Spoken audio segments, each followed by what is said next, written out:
Hey, David, welcome to the Line of Fire. Hey, how's it going, brother? Doing great. How things on your end? Good. All right, so you live in the Bronx. Yeah, happiest place in the world.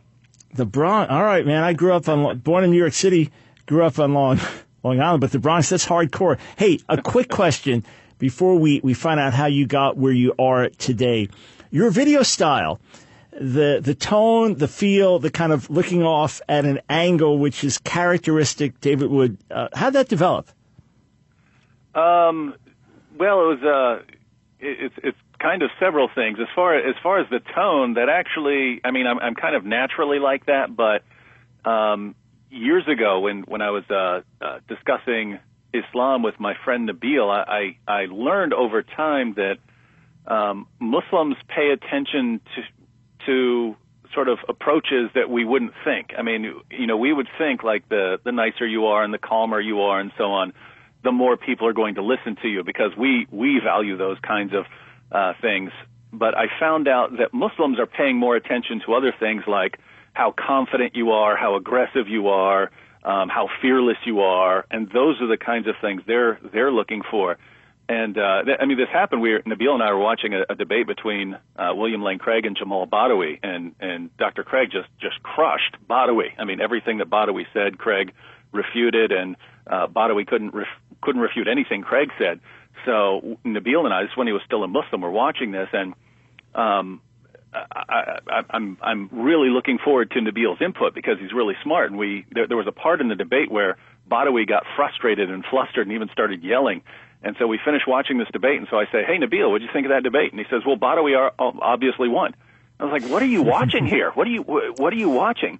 And it took a while to sort of unpack that, but Nabil eventually broke everything down for me. When we see a debater become angry and flustered and frustrated and start yelling, we think you lost, you know you're losing, you're desperate, that's why you're angry. And the Christian debater is calm because he knows he's winning. Whereas Nabil was interpreting it as the Muslim is yelling because he's passionate for the truth, because he's so confident that he's right, because he has such great evidence for what he believes, and therefore him yelling is actually a sign that he's right. Whereas Craig, the Christian debater, is calm because deep down he doesn't even really believe what he's saying. He knows that it's false. And so we're interpreting things completely differently.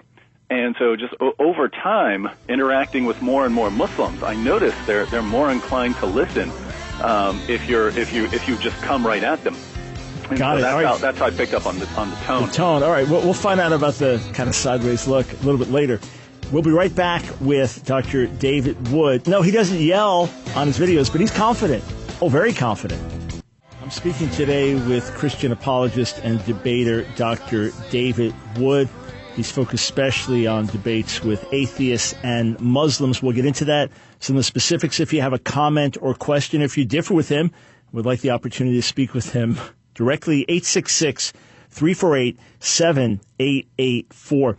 So, David, when I was a teenager, I had a couple years of real serious rebellion, was a heavy drug user, and my testimony is literally from LSD to PhD. And the most shameful thing that I did during those years of heavy drug use was, on a number of occasions, I actually stole money from my father, to my lasting shame. But reading your story, you went a little further than that. So tell me about you, David, before you knew the Lord. Well, I think that there are probably lots of instances that are somewhat similar to this in terms of young people who grow up with some sort of psychological problem, but don't know what it is. They haven't been officially diagnosed, and so they have no idea what kind of problems they have. And I mean, I grew up. I was eventually diagnosed with antisocial personality disorder, which is that's what sociopaths and psychopaths are. But I didn't know this, and so when I was growing up, I just noticed. Starting when I was like 5 years old, that I didn't react the same way when bad things happened, when something would die. You know, it started off with like pets or something dying, and eventually friends dying and so on. And I just realized I have no reaction. Other people are crying their eyeballs out and are depressed, and I mean, I don't even have so much as like a bad feeling. It's, so and so died. Okay, let me go go play video games or something like that. So there's just no reaction, but I didn't know that there's actually, that's actually a clinically diagnosable problem. I just knew I was different, and I explained it, and I had to figure out why I was different, and I concluded that I had evolved to a higher stage of humanity, that I had, other people are controlled by their emotions, and I had gone to a higher stage where I'm just, pure reason and logic. And Got it. That turned out to be false much later, but didn't find out until I had done some bad things. So, did you want to go into those? Yeah. So what happened? What was kind of the real fall which ended you up in serious condition? Well, it was a few steps. I mean, I started, if you become convinced that you're like the next stage of human evolution, and unfortunately I was reading Crime and Punishment around this same time with Raskolnikov giving his Superman theory that some people just don't have to live by the moral standards that society lays down, and I concluded that was me. And there was this one time when everything finally clicked. I was running from the police in the middle of the night after stealing a bunch of stuff, breaking into a store, and I ended up swimming across a river, running through the woods, and I came out in someone's backyard, and there was a big garden in front of me, and I started to walk around the garden just because I need to get away from the police who were chasing me, but that you wanted to go around the person's garden, and I just sort of stopped and thought, why am I walking around this person's garden? Why would I even show that basic level of respect to someone's property?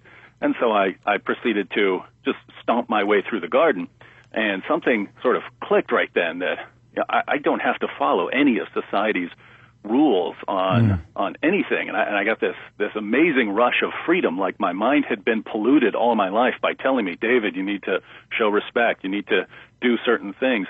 And that by doing the opposite of what I'd been told, that I was like cleansing myself out of this pollution that had been put into me by society. And that went on and on and on. And eventually, of course, I took it as far as I could possibly go with it. I decided to kill my dad, and that was to me going to be the ultimate, just purging myself of anything I had been taught was that I had to do, any sort of rules I was told that I had to follow by society. So I attacked my dad with a hammer. I hit him in the head 7 or 8 times, left him for dead, thought that he was dead. Turned out that someone found him later and took him to a hospital, and the hospital there said he'll die here. His injuries are too severe. They took him to another hospital where they had a world champion neurosurgeon there and patched him up. And at first I was put in a mental hospital and later jail. Eventually went to went through the trial, went to prison, and so on. All right, so you end up, you're in prison. You are diagnosed with a condition that would put you in the class of a sociopath. You end up with a PhD in philosophy from Fordham University, married, 4 great kids, and very productive in the kingdom of God, sharing the gospel in a reasoned way. What happened? How did your life change so dramatically? Well, I was in jail, and I was in the dorm, and we would just, there'd be fights all the time, and other than that, people are playing cards and so on, and there was a Christian in the dorm there with us, and he was an interesting fellow. He had turned himself in for 21 felonies. He'd become a Christian and went to the police and confessed everything he'd ever done, and they charged him with 21 felonies. And this guy was interesting because when there would be a fight, he wouldn't watch it. And later I would ask him, I said, hey, why weren't you watching that fight? He said, I was praying that it would stop. And so this is kind of not ordinary sort of guy you'd be running into in jail. And one day he was reading his Bible, and I walked up to him and I said, hey, do you know why you're reading the Bible? You're reading the Bible because you were born in the United States. If you've been born anywhere else, you believe in something else. If you've been born in China, you'd be a Buddhist. If you've been born in India, you'd be a Hindu. If you've been born in Saudi Arabia, you'd be a Muslim, because people like you believe whatever you're told to believe. And that was just silly because, in terms of where the universe came from and how life formed, I believed everything that I was taught. It never occurred to me to really question those things. And so there is a consistency problem. But something interesting happened is this guy, his name's Randy, he just tore me to pieces. And it wasn't by like overwhelming me with facts or something. It was just he started questioning things I was saying. Where did I get that from? Why do I believe that sort of thing? And over time, I started realizing I just have no reason for any of these things that I just take as obviously true, just because I'd absorbed them over time. And so Randy and I eventually got into a fasting battle where he wasn't trying to battle me, just he would fast for long periods of time, like 7 days at a time, and I would go more just to beat him because I couldn't, I wasn't beating him in arguments or anything. And I fasted so much. I'm about 250 pounds. I got down to about 150 pounds, which is bad for a guy who's 6'3". And they stuck me in an isolated camera cell so they can watch me. They thought I was trying to kill myself. I'm trying to beat the Christian. They think I'm trying to starve myself to death. And it was back there that I really started wrestling with a lot of issues. Started thinking about design in the universe and where my beliefs had gotten me, and am I really the greatest person in the world? And I was reading about Jesus at the same time, and it kept hitting me as I'm reading. This guy's obviously better than me. Why do I think that I'm the ultimate stage in human evolution? And it was just going through lots of sources. I eventually just got to the point where I realized, what am I thinking that I'm the best person? I'm like the worst person. I mean, I'm in here for bashing my dad's head in with a hammer. I'm starving to death. People bring me food every day, and I'm starving to death. I can't stand up without falling over because I haven't eaten in so long. What do I mean that I'm the best? And it sort of came upon some sort of simple versions of basic Christian arguments like the design argument and the moral argument, and of course the resurrection was what got me to thinking that maybe we have a miracle on our hands. I had always explained Christianity by thinking that the disciples just wanted Jesus' message to go on, and so after he died, they said he rose from the dead, and found out how these guys died, and it no longer made sense to me. You can die for something that's false, but you have to believe in what you're dying for. You have to at least believe it. And so these guys couldn't have been making it up. So why did all these guys conclude that Jesus had risen from the dead?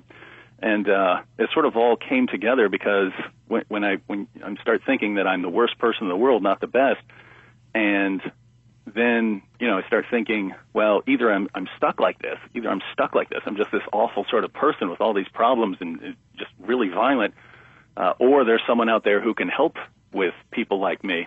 And when you start thinking like that, I think you're about an inch away from becoming a Christian, because when you look down through history, who has the ability of anyone in history to just take horribly messed up, dysfunctional people and do something with them? You get Jesus, and he's the one. And so I wasn't sure that Christianity was true, but I was intrigued enough with various evidences and the resurrection to think, hey, maybe I need to start praying.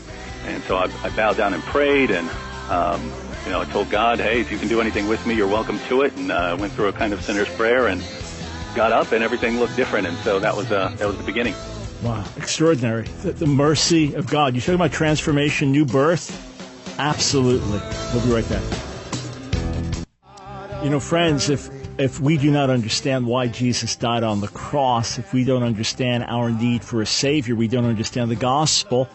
It's not a matter of just adding Jesus in to have a better life. It's that we are lost without him. He dies for our sins. If he doesn't die for our sins, we die for our sins.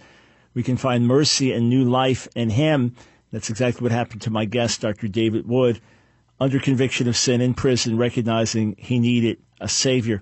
So David, once everything looks new, you've been born again, let's fast forward out of prison, now in school. What happens that's significant on your journey, and a significant roommate that you had? Well, I joined the speech and debate team when I got out and went to college, and we went on a trip. You'd actually go and compete at other schools and stuff, and ended up sharing a hotel room with Nabil Qureshi, and I'd had lots of discussions with Muslims in prison, but I never had a chance to really study the original, the early Muslim sources. You don't have access to them. But when I was in a hotel room with Nabil, I was over on my bed praying. I said, God, if you want me to talk to this guy, please let him start it. I don't want people calling me a bigot or a hate monger for getting into an argument with a Muslim or something like that. And so I prayed, please let him start it, and that way if anyone says, hey, why are you arguing with that Muslim, then I can say, well, he started it. And anyway, shortly after I prayed for God to let Nabil start it, Nabil says, so are you a hardcore Christian? And I was over there reading my Bible on my bed, and I said, yes, I am. And that weekend we ended up staying up all night, one of the nights that weekend, discussing Islam and Christianity, and Nabil went through all of his beliefs about Muhammad and the Quran and the Bible and Jesus and so on, and he finished his presentation, and I said, I have a question for you. If you're wrong, do you want to know it? And I talk to atheists who say no, right? I ask atheists, hey, if you're wrong, do you want to know it? And I've had atheists say, no, I'd rather just go on believing what I believe.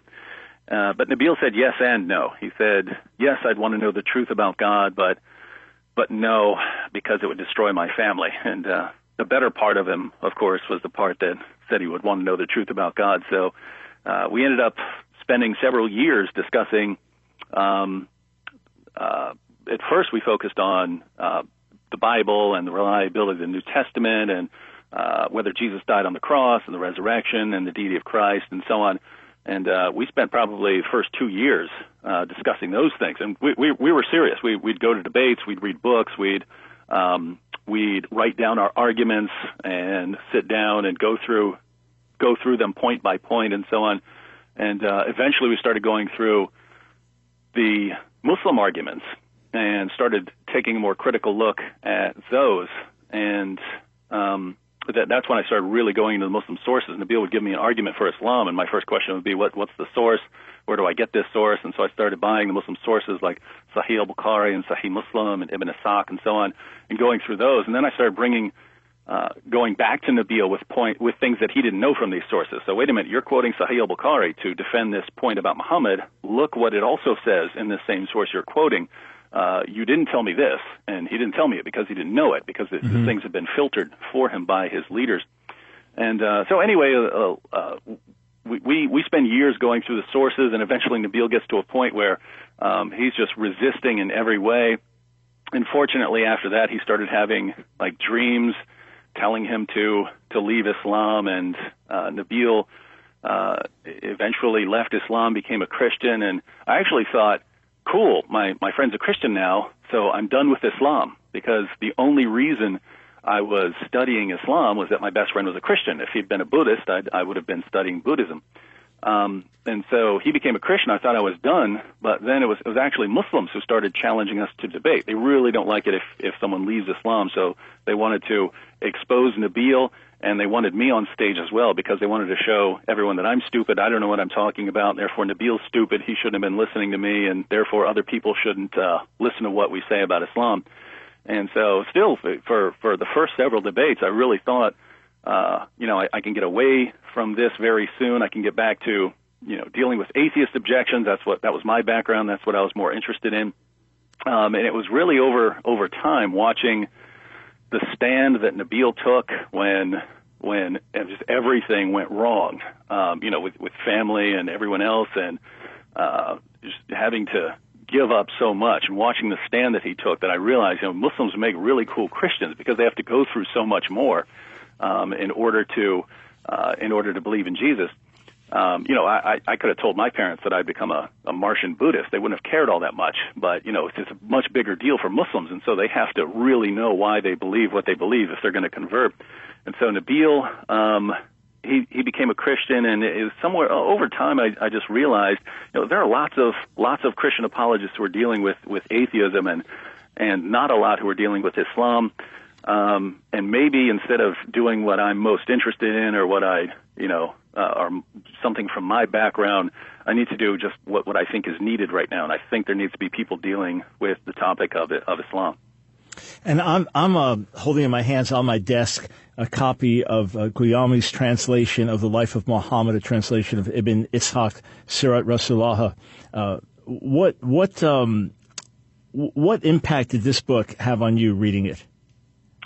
Well, I had one of my undergraduate degrees was in philosophy, but it was with an emphasis in religious studies, and so I studied various religions as part of my degree, and I took a course in Islam, and it was taught by a Muslim, and we were given books to read, and I actually wrote a paper on what a wonderful job Muhammad did in Arabia, because I was reading all these modern books on Muhammad, and he really sounded like a great guy reading these books for class. And going back to Ibn Ishaq, which is our earliest detailed biographical source on the life of Muhammad, it's you get a completely different picture than what you get from modern sources.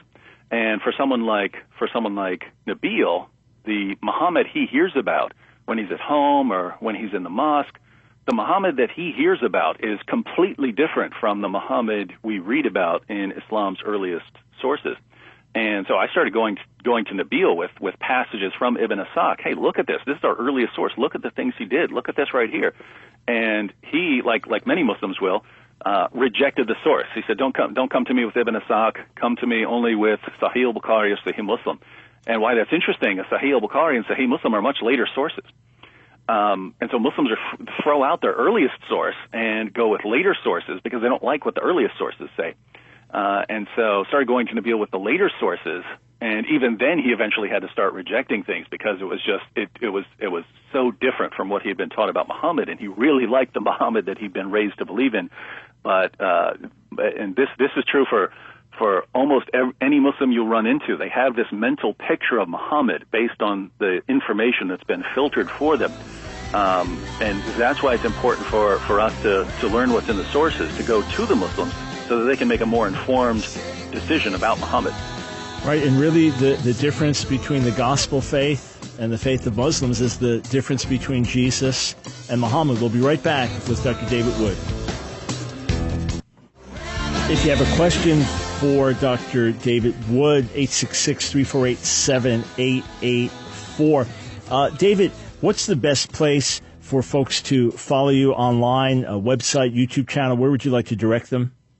If they just type in David Wood on YouTube, I mean, they'll get a bunch of videos that are angry at me and responding to me. But if you type in David Wood, you can get to my channel on YouTube.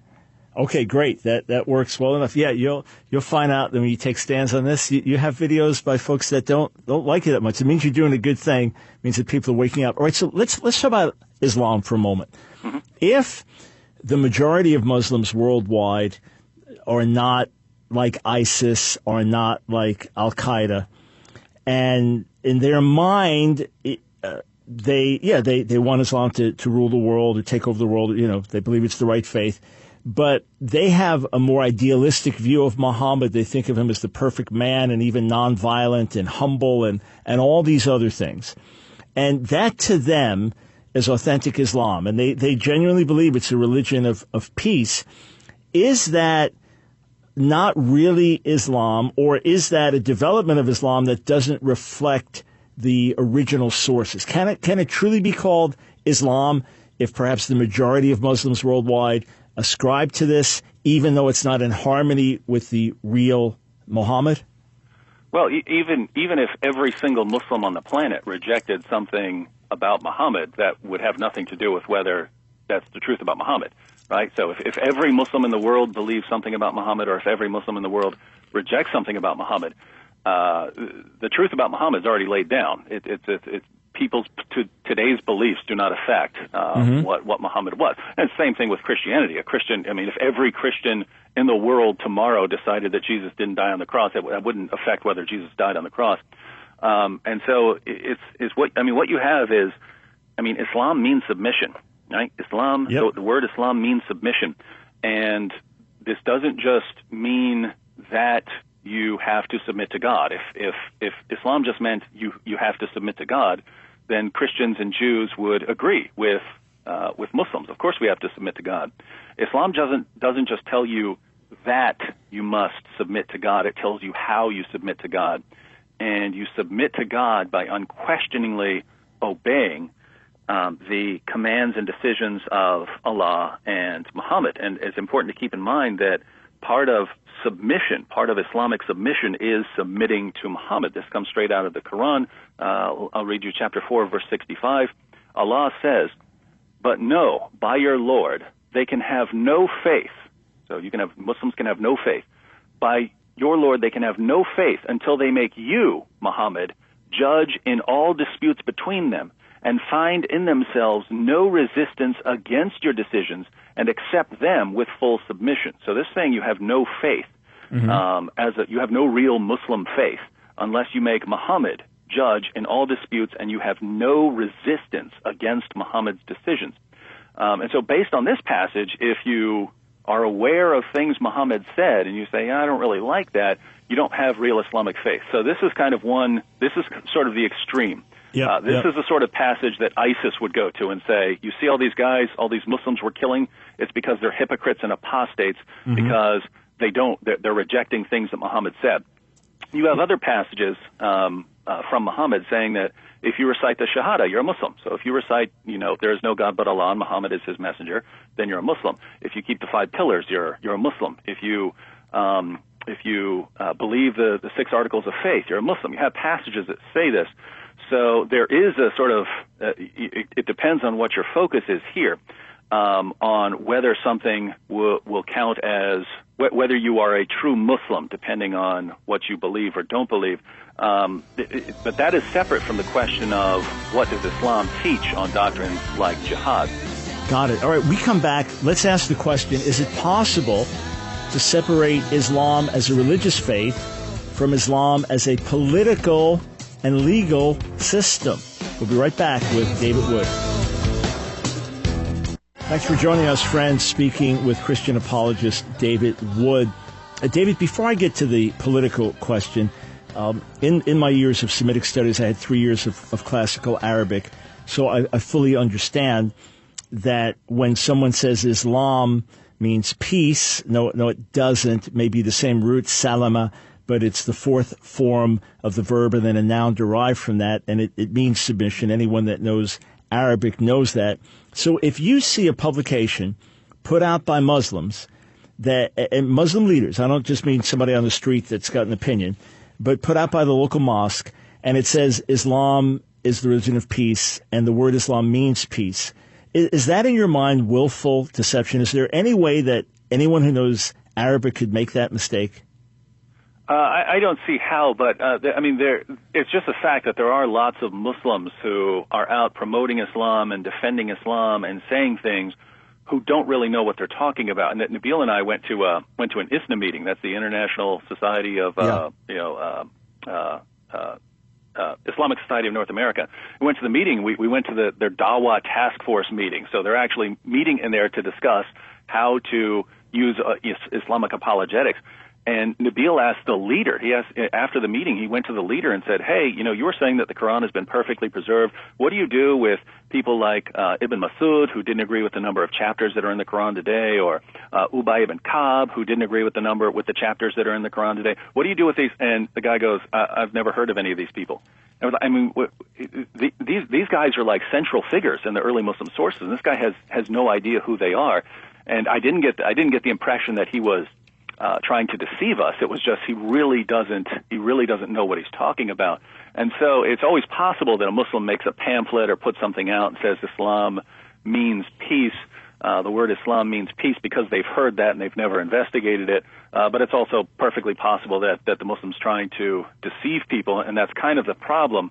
Is when we see false claims, and Islam allows false claims in certain situations, we kind of don't know, is this person just not well informed, or is this person actually trying to deceive us? Have to dig a little bit deeper to try and figure it out.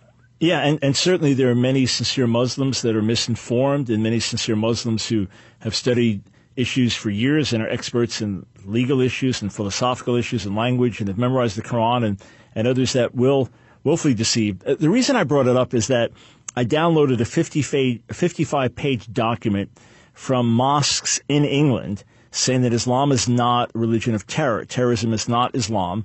And it has quote after quote after quote from original sources that would back the position, and they were denouncing the terrorism being done in the name of Islam, which, of course, is praiseworthy. You want them to do that. But the very first paragraph said that Islam means peace, and I thought, well, how in the world could they do that? I mean, they've got quote after quote from Arabic sources, and it does make you wonder. But the question then, as we go back to the original life of Muhammad, as we see that Islam spread with the sword, and yes, there was a message of monotheism and turning from idolatry and things like that, and an ethical lifestyle, a lot of it borrowed from Judaism that Muhammad called for, but it expanded by the sword, and it does have a legal system with it. Can you separate Islam, the religion, from Islam, a political and legal system? Well, we can separate things in our mind, and we can separate them sort of in practice, but there's no concept of that in Islam. Islam is meant to be this sort of comprehensive system where, again, Islam means submission. What are you submitting to? You're submitting to God. Well, how are you submitting to God? You're submitting to God by obeying his commands and the commands of Muhammad. Well, then the question is, what are the commands of God and Muhammad? Well, that includes things that Muslims have to do, things like saying their daily prayers and fasting during the month of Ramadan and taking the pilgrimage to Mecca and giving alms and so on. It includes things that are required of Muslims, but the difference between Islam and other religious systems out there is that Islam has rules for the unbelievers as well. The unbelievers have to submit. If you're a Christian or Jew, you have the right to pay the jizya in acknowledgement of your inferiority, your inferior status in society and in religion, and continue practicing your Judaism or your Christianity, although your rights are limited. You can't just go out and preach the gospel to Muslims, for instance. Right. So those are the restrictions placed on us. People like pagans or atheists have it even worse. They have to convert or die. Yep. And so the submission here, you submit to Allah and Muhammad. As a Muslim, you do certain things, but some of the things that you are to do is to subjugate other groups and other peoples so that you can enforce the commands of Allah and Muhammad. And so that's where politics comes in. And that's why even though you might have individual Muslims or Muslim communities, or you have Muslims in certain in a certain status in society where they're not able to subjugate other people. If that's the case, if they're not able to impose Islamic law on other people, they don't have to until the situation arises where they are able. But the goal is ultimately the subjugation of other people and the establishment of Islamic rule over the entire world. Yeah, so in short, we could say that while Islam brings subjugation, the gospel brings liberation. And speaking of liberation, David, here's some of the fruit of your ministry. Jennifer from Queens, how does your life intersect with David Wood?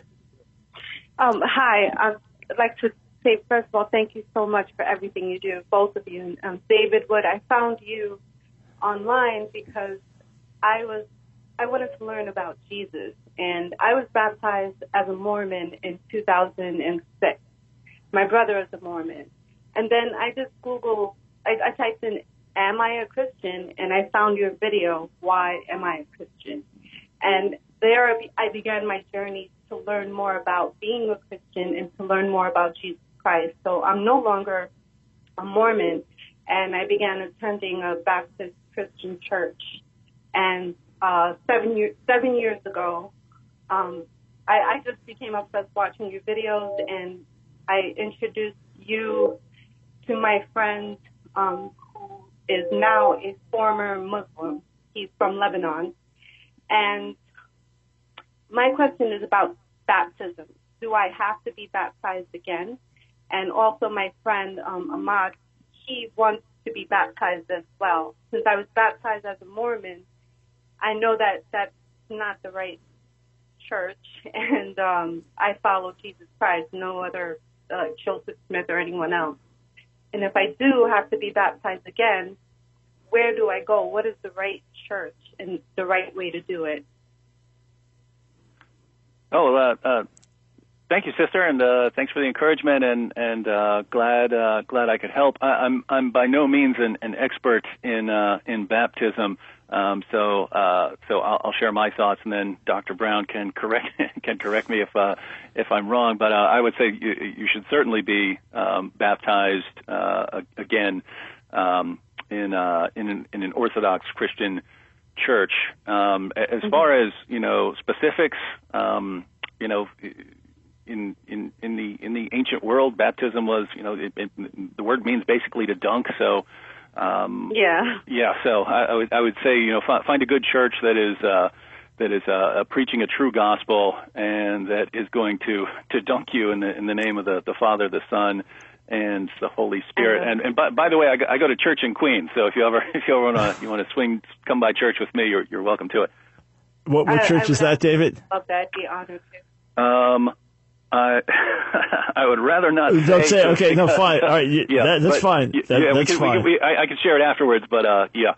All right, tell you what, Jennifer, you stay there. When we get to our next break in a minute or two, David will tell Howard where he goes to church in Queens, and then you could know that. But Jennifer, if you're in a Baptist church, then you're obviously hearing the basics of the gospel, and they believe in baptizing believers. So next opportunity you have, get baptized. And I would make clear, hey, I was a Mormon, came to know Jesus. Now I'm following him. And the reason you want to, you shouldn't look at it as have to. You should look at it as get to.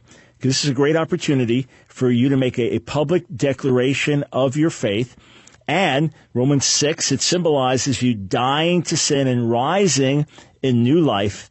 And for your Baptist friend, for your former Muslim friend, by all means, the same thing. Public testimony symbolizing the cleansing of the conscience, the washing away of sin, the dying to the old. You go down with the old, you come up in brand new life, and it's powerful, it's spiritual, it's God glorifying. So I would just ask the leadership in that church, if it's a Baptist church, you assume and that's your home, they're preaching the gospel, and the fundamentals are being emphasized there.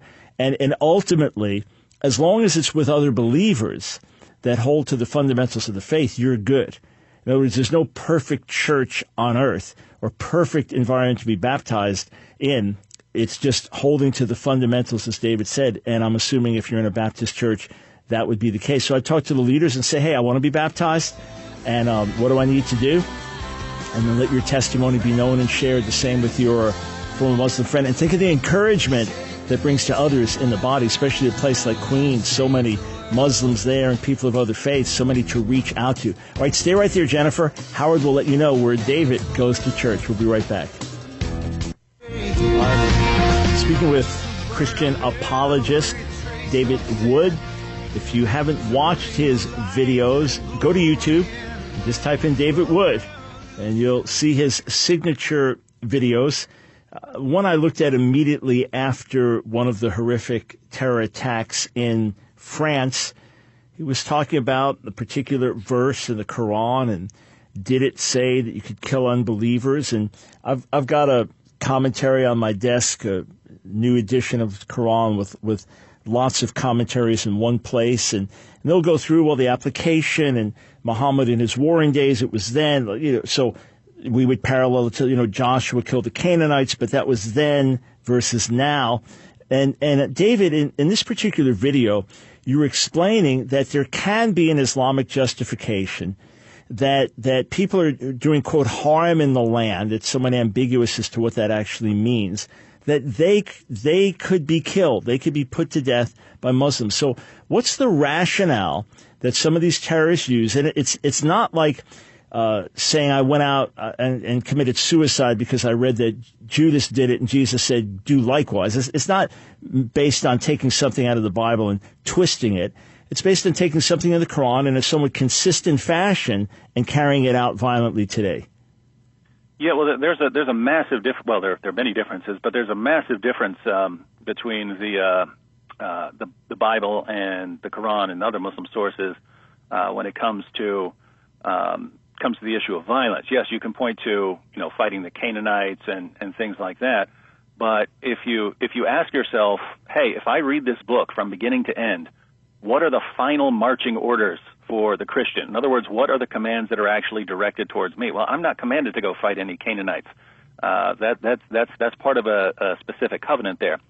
I'm commanded to love God with all my heart, mind, soul, strength, love my neighbor as myself, love even my enemies, as far as possible, live in peace with all men. These are the commands that are actually directed to us as our final marching orders, as the things we are supposed to do.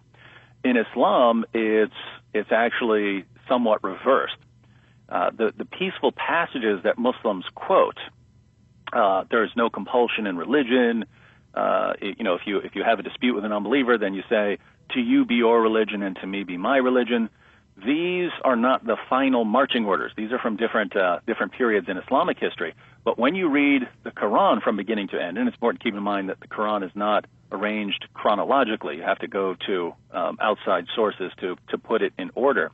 But when you read the Quran in the correct order of revelations, it's the final marching orders, the final takeaway message is Surah 9. It was the last major surah revealed. And this is where you have Surah 9, verse 29, fight those who do not believe in Allah.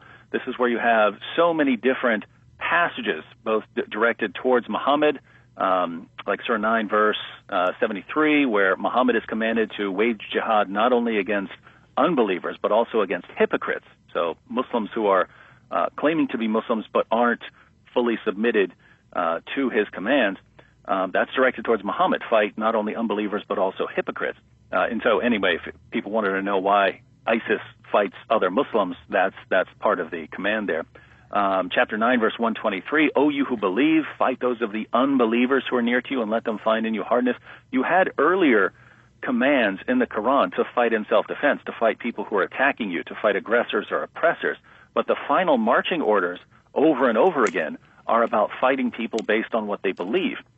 And so the difference between the Quran and the Bible is if you read both books beginning to end, the final takeaway message as far as how you are to interact with unbelievers are very different. In Christianity, you don't go out and violently subjugate people in the name of Christ. I mean, if there was ever a time to defend Christ with a sword, it was in the garden, and Jesus responded with, put your sword away.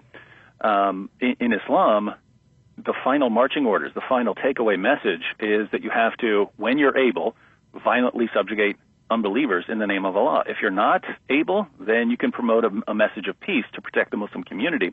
But the goal, again, is the subjugation of the world. And Muhammad himself said that he had been shown by Allah that the world would be subjugated to the authority of the Muslim community. And so that's the goal that Muslims are to strive for. Now, again, just to be clear,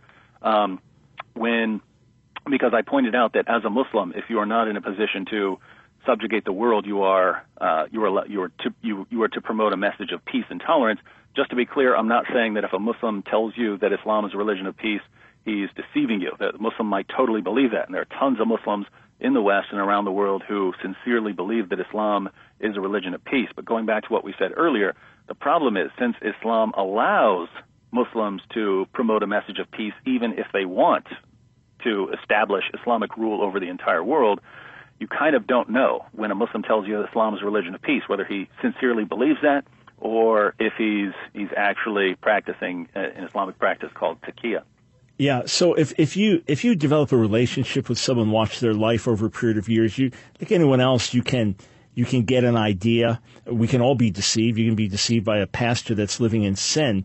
But just on the surface of it, that's the point, that it could be a sincere belief. And I've gotten to know Muslims and some of our folks serving in different parts of the Muslim world, grads from our ministry school, they know Muslims that are appalled by the violence and hate it. On the other hand, they're afraid to say it publicly because they know what would happen to them. And would you say it's an oversimplification if we said that whereas Muhammad killed his enemies, Jesus died for his enemies? I mean, Muhammad did all kinds of things, but that is a world of difference. And even, sort of some of their last words, Jesus on the cross, Father, forgive them, they don't know what they're doing. Muhammad died calling down Allah's curses on Jews and Christians. So these are two just radically different kinds of individuals here. Yeah, and friends, if you question this, if you're listening, we know many of you listen and you're Muslims and you differ, just go back to the sources, to the earliest sources, to the Quran and the earliest life of Muhammad, and just see, is that the model man? Is that the perfect man? Is that the one whom you want to emulate? You want to raise your children to emulate, and then take some time to find out who Jesus is. Since you do believe in Jesus, you believe that he's important, you believe he's a prophet, just take some time to read his actual words and to read from people that were right there, eyewitnesses, people that knew him and lived with him. Read his actual words, read the story of his life, and then compare it prayerfully. And ultimately, that was a key thing in the transformation of the life of Nabil Qureshi, after years of interaction with David Wood. And again, friends, to find out more about David's videos, and they are entertaining and informative, go over to YouTube and just type in David Wood, and I think you'll get a kick out of some of the videos that are not too friendly towards him. I'm speaking today with Christian apologist David Wood, has a PhD in philosophy from Fordham University. He was in jail as a young man for the attempted murder of his father. He was as antisocial and his behavior and personalities could be. In prison, he met the Lord, was transformed, and has had a great ministry preaching the gospel through debate and dialogue with Muslims, with atheists. And there's a lot that we can learn along the way interacting with David. Great to have you on the air with us today, David. Let me ask you this. You've done, 40, 50 plus moderated debates so far. Is that right? I think I'm getting close to 60. Okay, great. And primarily with Muslims and atheists? Yeah. Okay. In my years of debating rabbis and interacting with the religious Jewish community, I've come to know some tremendously sincere men, some amazing families, some people who are deeply devoted, highly ethical, God-fearing in so many ways, and yet I would say so near, and yet so far still lost and still in need of a Savior. Over the years, debating Muslims, interacting with Muslims, have you found the same in the Muslim community? Oh, absolutely. I mean that's why I became best friends with Nabil Qureshi in college. We had a lot of the same values. We ended up hanging out together so much because we would be away on a school trip, and the other students on the team would want to go out clubbing, or they would be doing drugs or something like this, or go out drinking, and we didn't want to. So we would end up over and over again, trip after trip, end up hanging out in the hotel room together while everyone else is out going to the club or something like this. So we had a lot of shared values. We had different beliefs, but we had a lot of the same values, and this would be true of lots of Muslims out there.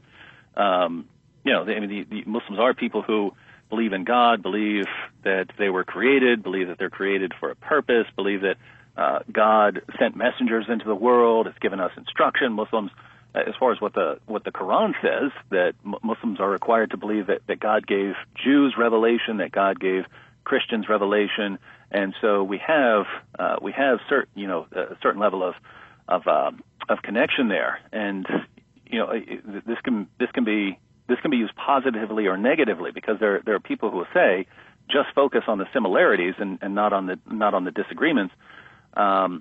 Just focus on the things we hold in common, and the disagreements aren't important. But I mean, the disagreements are like the core of the Christian gospel. When the apostles went out and started preaching, they always emphasized Jesus is Lord. He died on the cross for sins. He rose from the dead. And so if that was their takeaway message, that needs to be our takeaway message as well. But those are the areas where Islam disagrees with us. So in Islam, Jesus didn't die on the cross for sins. He didn't rise from the dead, and he certainly isn't Lord in Islam. And so as far as the Bible is concerned, we should be addressing those issues. So anyway, as far as why the areas of agreement are kind of a blessing and a curse, there are lots of Christians who think, hey, we don't need to really focus much on Muslims because, they say, hey, they already believe in God, they already believe in Jesus, and, they already believe in scriptures and so on. But, really, though it's those areas of agreement that can help bind us together in friendships and can be used as kind of a springboard into further discussions. Because if you're talking to atheists nowadays, you might have absolutely nothing in common ideologically with an atheist. If you're talking to a Muslim, you're talking to a guy who already believes that God created the world, that Jesus is the Messiah, that Jesus performed miracles, lots of common ground there to then go on and say, hey, this guy is obviously very important. Maybe we should want to learn all the truth about him. Got it. We'll be right back. Thanks for joining us on The Line of Fire. I'm going to go to some questions that are being sent in for my guest, Dr. David Wood. To follow him, to watch his videos, to see more of what he's doing in debate and dialogue, just go to YouTube and search for David Wood. If you'd like to call, 866-34-TRUTH, 866-348-7884. David, is the God of the Bible the same being, same personality, same character as the God of the Quran? Well, there are some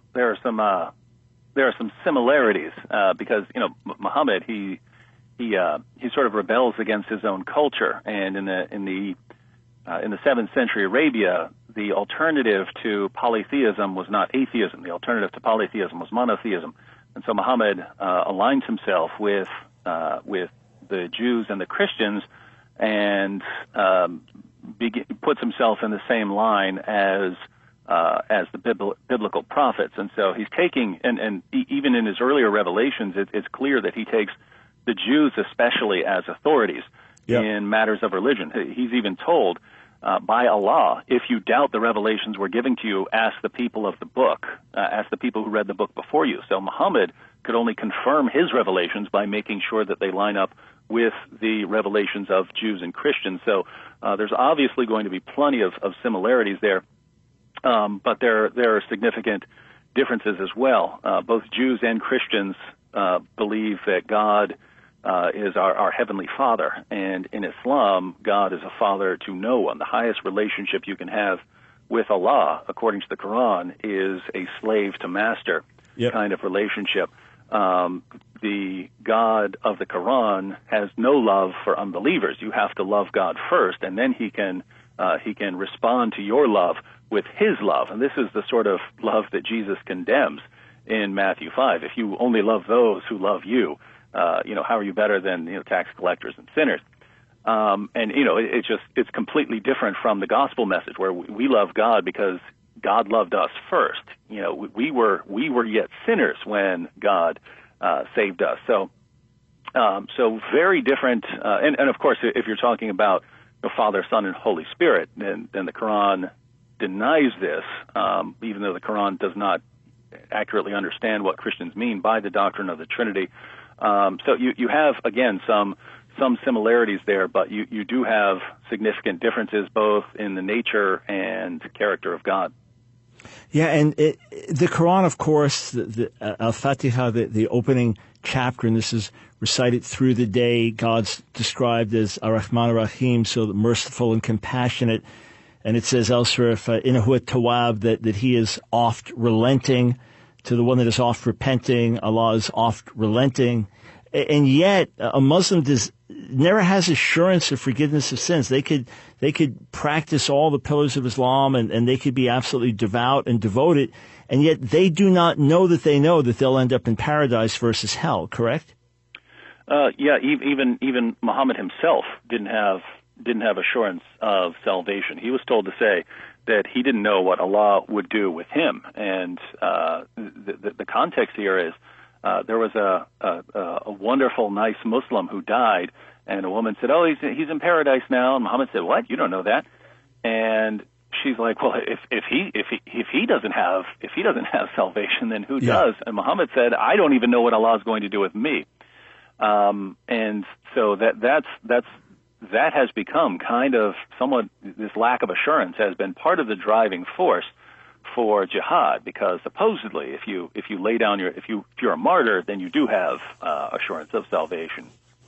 Right, and initially say the context dying in, what is it, the Sabilillahi, in the path of Allah would mean in war. So let's say theoretically you were being attacked, you're a Muslim country being attacked, and you die in war for your country and for Allah, so that would guarantee the world to come, that would guarantee paradise. But it's obviously been taken as far as if you blow yourself up with a suicide vest and kill little children, that somehow you're getting in. I mean, that's how far the thing has been taken.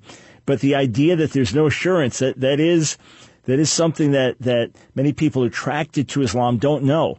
And I was in a meeting once where some Christians were considering Islam and sat in a home with the imam.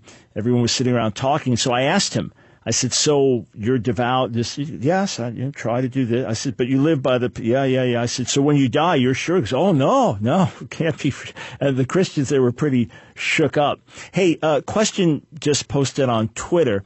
Please explain taqiyya and when Muslims can use it. So the whole idea that deceit can be practiced in certain legitimate circumstances. You said earlier, it's hard to know if someone is sincerely saying something or if you don't know them at all, right? If they're sincerely representing Islam as a religion of peace and that's what they believe, or if they are denying the truth just for political purposes. Are there rules as to when it can and can't be used? Yeah, I mean, because there are people who, anytime a Muslim says something, they think the Muslim is lying to them, and they've heard there's a doctrine called taqiyya where Muslims can lie to unbelievers and so on.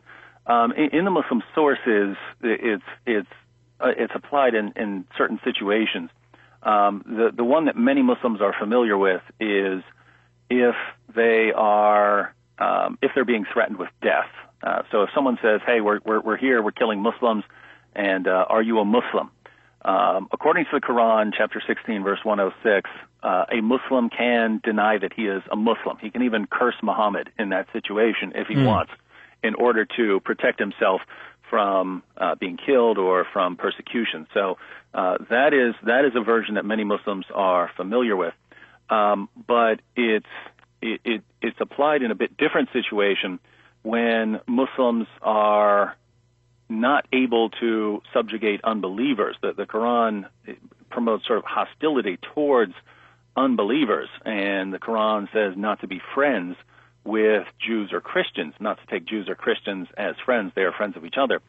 But there's an exception, and that's if you need to protect yourself from unbelievers by being friendly towards them. In other words, if you're in an area where you can't subjugate the unbelievers and they outnumber you, you as a Muslim have been told to violently subjugate them.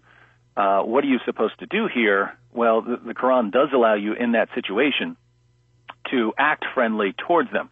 And just to be clear once again, before anyone gets the wrong idea, when I say that Muslims are allowed to pretend to be friendly even when they're not, I'm not saying that when a Muslim is friendly towards you, he's trying to deceive you. Again, lots of Muslims sincerely believe that Islam is a religion of peace and tolerance and everything else.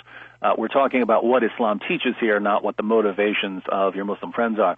But chapter 3, verse 28 of the Quran says, Allah says, "Let not the believers take disbelievers for their friends in preference to believers." So the command is you don't have disbelievers as friends.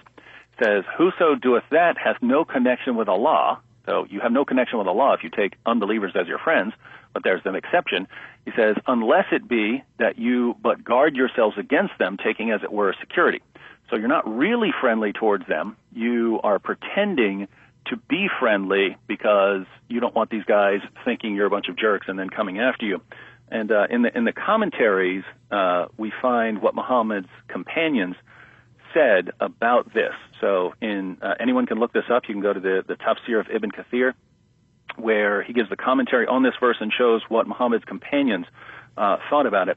So Ibn Kathir comments on chapter 3, verse 28, Allah prohibited his believing servants from becoming supporters of the disbelievers or to take them as comrades with whom they developed friendships rather than the believers. Allah warned against such behavior when he said, "And whoever does that will never be helped by Allah in any way," meaning whoever commits this act that Allah has prohibited then Allah will discard him. And then commenting on the unless you fear a danger from them, which is which uses the word taqiyya, meaning except those believers who in some areas or times fear for their safety from the disbelievers. In this case, such believers are allowed to show friendship to the disbelievers outwardly, but never inwardly. Al-Bukhari recorded that Abu Darda said, "We smile in the face of some people, although our hearts curse them." Al-Bukhari said that Al-Hasan said, "Taqiyya is allowed until the day of resurrection." So here, Ibn Kathir, this is the most respected Muslim commentator of all time. And he cites Al-Bukhari, who is the most respected hadith collector of all time, and he cites two companions of Muhammad, Abu Darda and Al-Hasan, who talk about the doctrine of taqiyya. We smile in their faces while cursing them in our hearts. So on the one hand, as far as taqiyya, you have, if your life is actually being threatened, there's a sword at your throat, hey, we're going to kill you, then you can deny your Islamic faith. But this, in Surah 3, verse 28, this is not about denying your Muslim faith. It's about denying your intentions.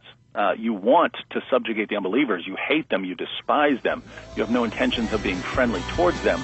But you pretend to be friendly in order to guard yourselves against them. So, again, there can be Muslims who lie about various things, but as far as what taqiyya is, that's what it is according to the Quran.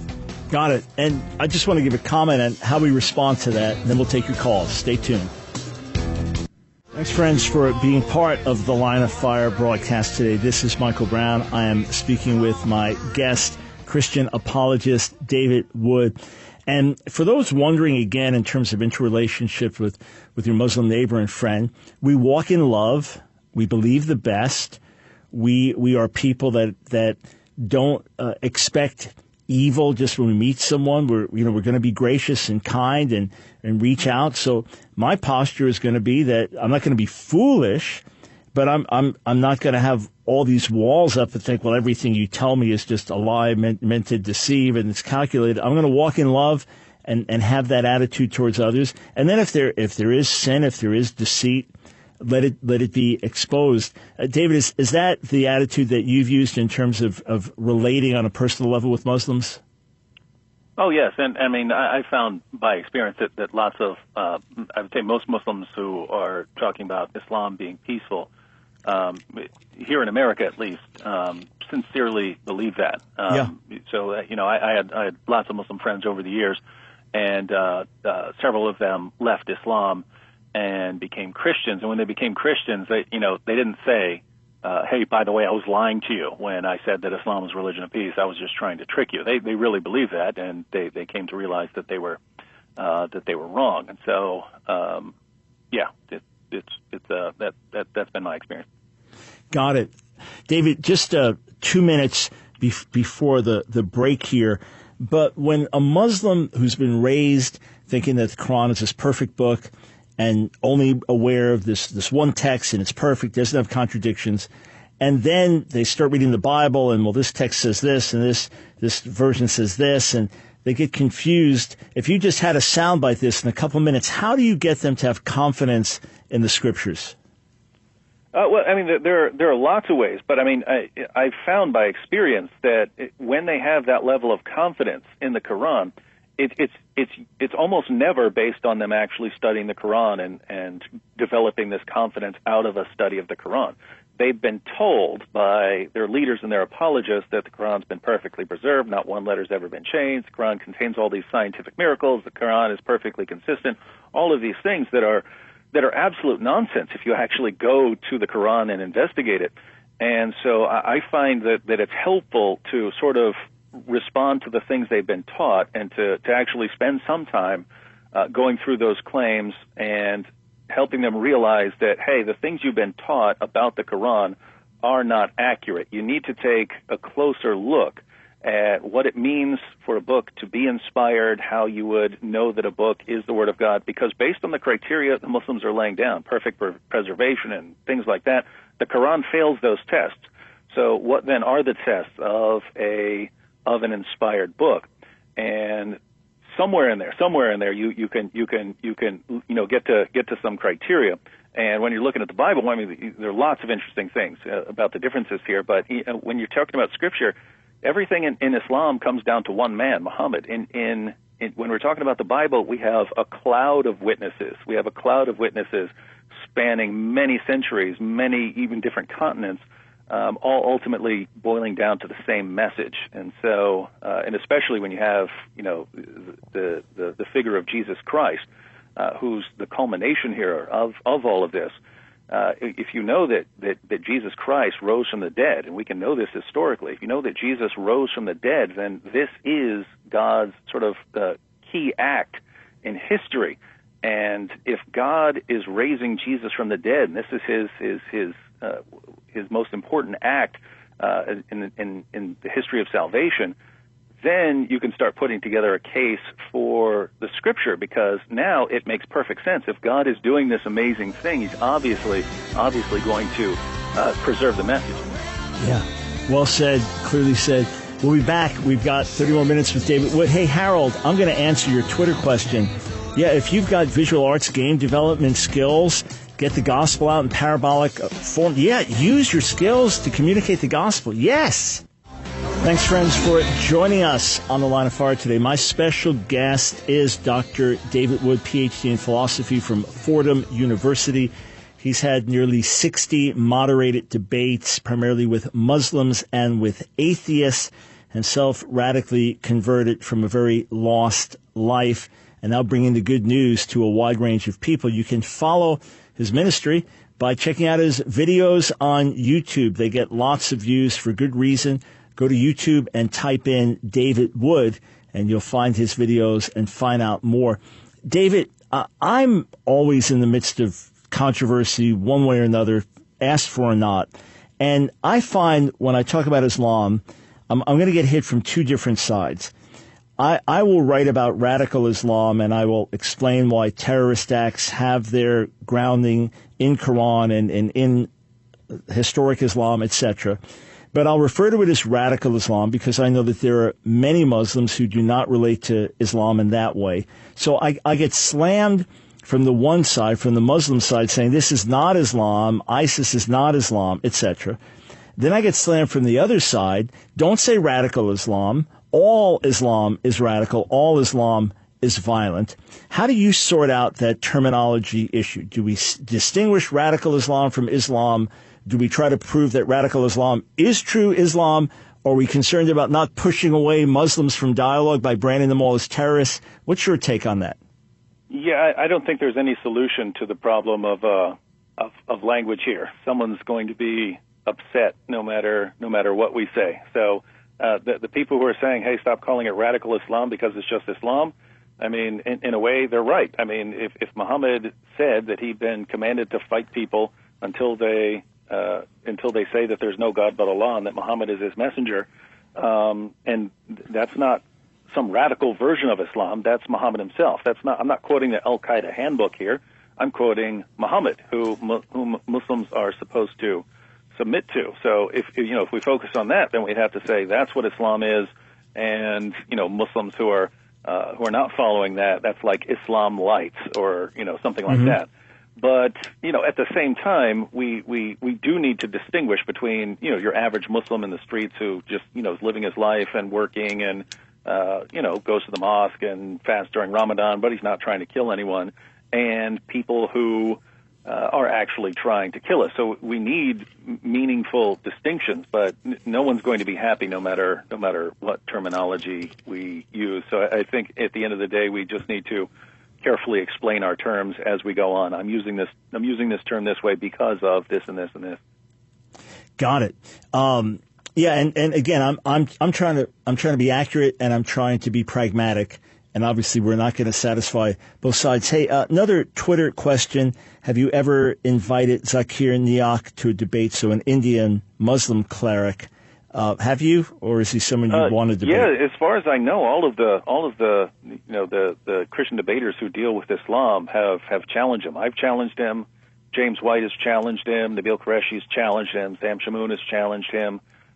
Jay Smith has challenged him. Naik is really one of the saddest things ever, that Muslims look up to Naik as this champion debater, when he really had a brilliant strategy. He debated a couple of people years ago, most of whom no one's ever heard of. He's only debated one person that I've ever heard of. That was William Campbell.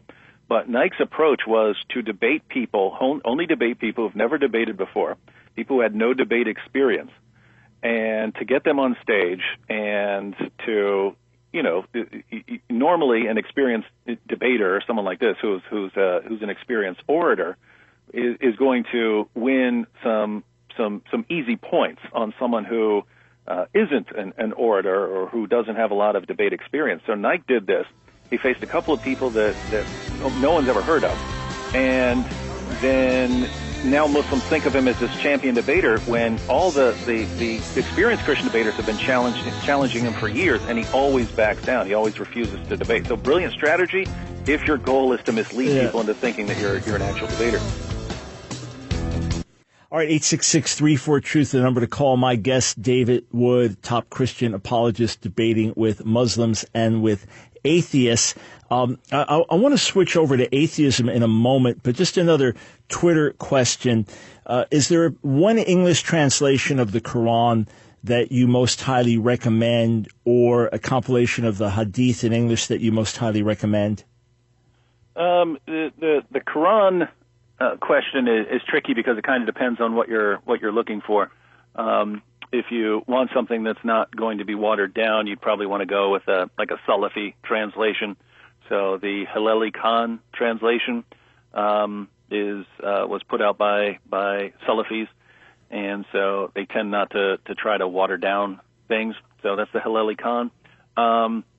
As far as what's the most popular, what Muslims are most likely to be using, that if they're using a Quran, an English Quran in America, that would probably be the Yusuf Ali translation. It's just I just see lots of people using and distributing Yusuf Ali translations of the Quran. As far as what is sort of easiest to read, the Oxford edition of the Quran is translated by a Muslim, but I just found that it's really easy reading. He's a good writer of English, and he does tend to water things down more than say the Haleli Khan. But if you're just trying if you're trying to make it through the Quran without giving up, the Oxford edition of the Quran is easier reading. And I say that because, you obviously want an accurate understanding of the Quran, but the Quran is very, very, very difficult to read. The 20th century atheist philosopher Anthony Flew said that to read the Quran is a penance rather than a pleasure. It's just like you're punishing yourself reading this Quran because it's disorganized, it's jumbled together, very, very difficult reading. And I'm not saying that because I don't believe in it. I mean, I find, other Muslim sources to be very interesting, but the Quran, not so much. As far as the Hadith, there aren't a lot of options on the table. So I would stick with whichever collection you go through. There are 6 main collections, but I would go with the Darussalam editions. That's the publisher, the Darussalam publishers, with their editions of the Quran, just because those are the ones that are being used, and others are sort of I don't think that the others are ever going to become more popular. So I would stick with the Darussalam editions of whatever Hadith collection you're going for, and I would at least get Sahih al-Bukhari. And you know what's interesting? When I immerse myself in learning another perspective, I'm Jewish, but I didn't grow up in a very traditional home or anything like that, so I had to learn the literature later. You do your best to read the primary sources and see them through the eyes of the adherents, and then understand why they find something beautiful or why it has meaning. The same way when I was started to immerse myself in looking at issues of gay activism, I tried to put myself in the shoes of those that identified as LGBT. I couldn't because of my own life and upbringing, but tried to see it, liberation, tried to see their cause and see how they saw us. And it's painful to do it, because you're trying to see the world through other eyes. So there are select portions of the Quran, in the shorter chapters in Arabic. And I can understand I understand the power of it and the force of it and how it, it's chanted beautifully and all this. But I read a lot of it. It's like, I don't see the power and the beauty of it, to be honest, Yeah. But with that, let me shift over to atheism, because, when I met my wife, Nancy, I was a believer at 19. She was a staunch atheist when we met. She had been since she was about 8 years old. And then God saved her, brought us together. So that's been since 74, married since 76. And I've done my best to try to see the world through the eyes of an atheist. And I almost get there, I think, but I can't fully get there. Nancy would have to help me understand something. When I debated Bart Ehrman years back on the problem of suffering, I went over a lot of my opening arguments with her, and some she said, no, that doesn't mean anything to an atheist. And I would tell her what a brilliant argument it was, and she would dismiss it. And she'll sometimes draw my attention to something on Facebook where Christians respond to atheists as Christians without even trying to understand the atheist viewpoint. As someone who came out of atheism, do you find that lack in the church as well, that our response is not often really scratching that atheist itch or addressing the issue they're raising? Yeah, and this is an area where lots of Christians would have more in common with Muslims in a sense. Certainly not on violence or something like that, or terrorism, but in terms of sharing belief in God, and there's a purpose to the world, and there's a God out there, and something happens after we die. This is all completely different if you're talking to an atheist. And so certain, like if someone were to ask me, what's more rational, Islam or atheism, that's kind of a difficult question to answer. On the one hand, there's so much that's irrational in Islam, but Islam can deal with the big questions, right? Islam can deal with the big questions of how we got here, why are we here, how important are we, what is the meaning of life? Islam can deal with those kinds of questions. Atheism really can't, and I mean that's sort of the heart of the issue to get down to, because atheism, as far as its popular expression nowadays, is kind of grounded in really superficial thinking. They think they have answers to big questions, and you dig just below the surface, and there's just nothing there, and they don't realize it, because lots of, especially the more aggressive atheists, they spend so much time attacking that they never really evaluate their own positions. And that's something I found by experience, that I spent years attacking everything else and just taking my own beliefs as an atheist for granted. And as soon as I started questioning my own beliefs, they crumbled very rapidly. And one thing that struck me, though, is that some atheists have an extremely high view of the God they reject. In other words, if he was really that good and really that loving, he couldn't possibly tolerate so much human suffering and pain, or create a world in which he would know there's such suffering and pain. So, yes, they're rejecting God, but sometimes they're rejecting him because the God they were hoping for and looking for didn't seem to be there. So it's not an intellectual thing, it's a spiritual or emotional disappointment, but there's something good that they were believing about God. They just felt let down. I think that's a whole other angle to approach as well. Yeah, I mean, lots of atheists that you find those kinds of experiences in their life. Lots of, hey, I grew up in the church, and then my grandma died, and why did God let my grandma die? And I talked to my pastor, and he couldn't give me any answers, and nothing made any sense, and people didn't give me any answers, and so I just left. And so it wasn't. Things weren't set off by, hey, I took a philosophy class and started investigating these things philosophically and examining arguments.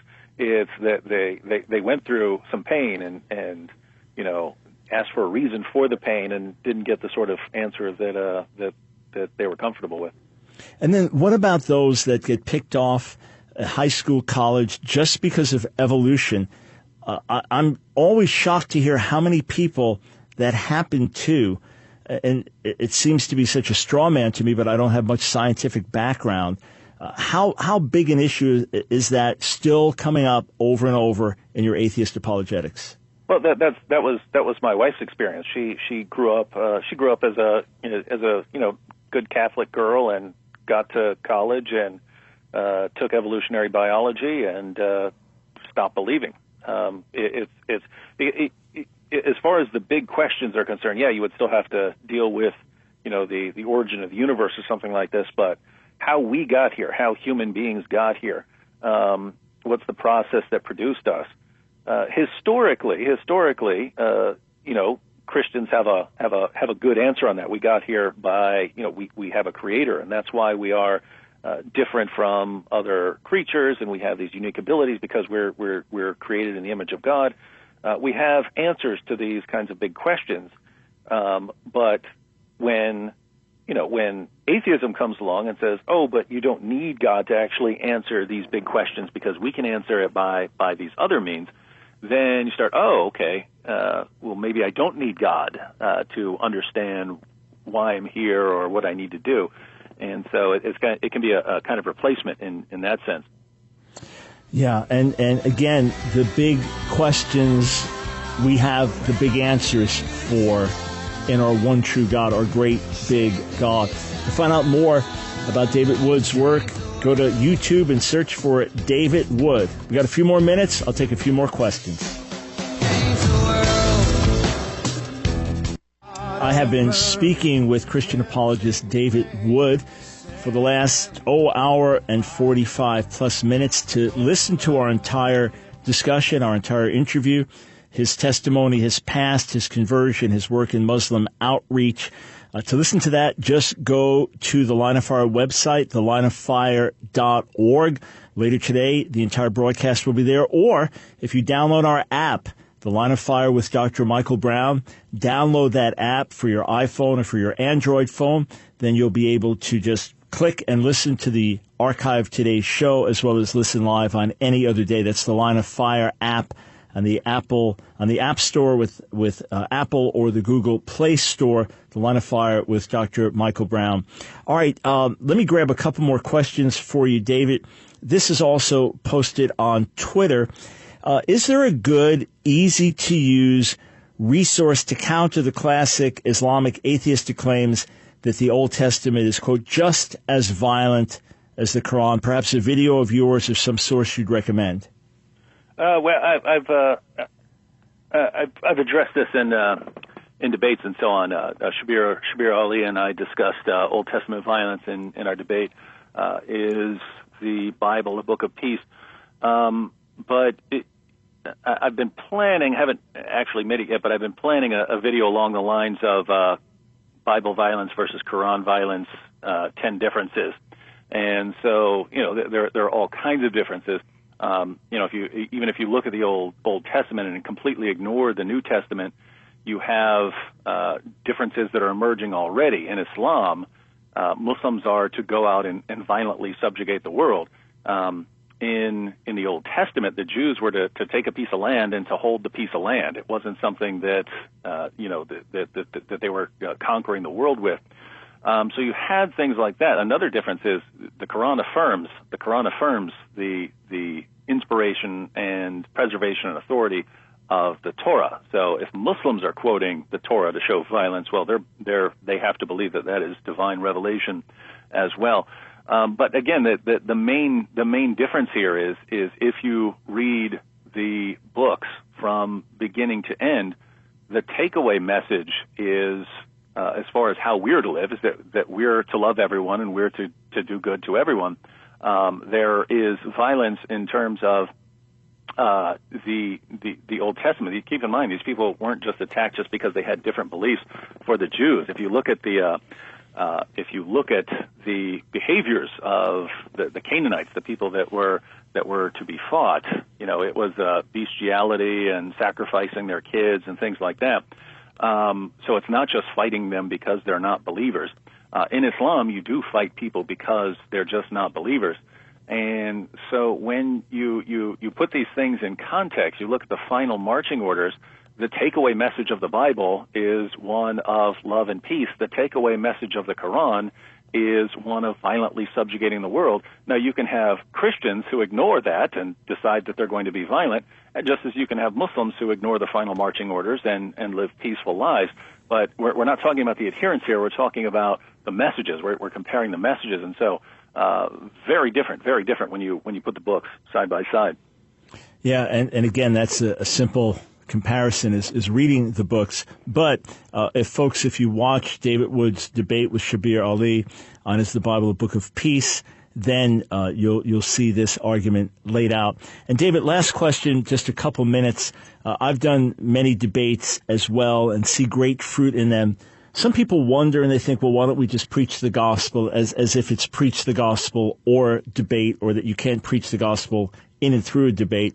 Aside from strengthening the faith of believers, which is massively important in doing a debate and helping them find answers to their questions so they'll be stronger witnesses, what other fruit from debates have you seen in terms of reaching those who differ with you?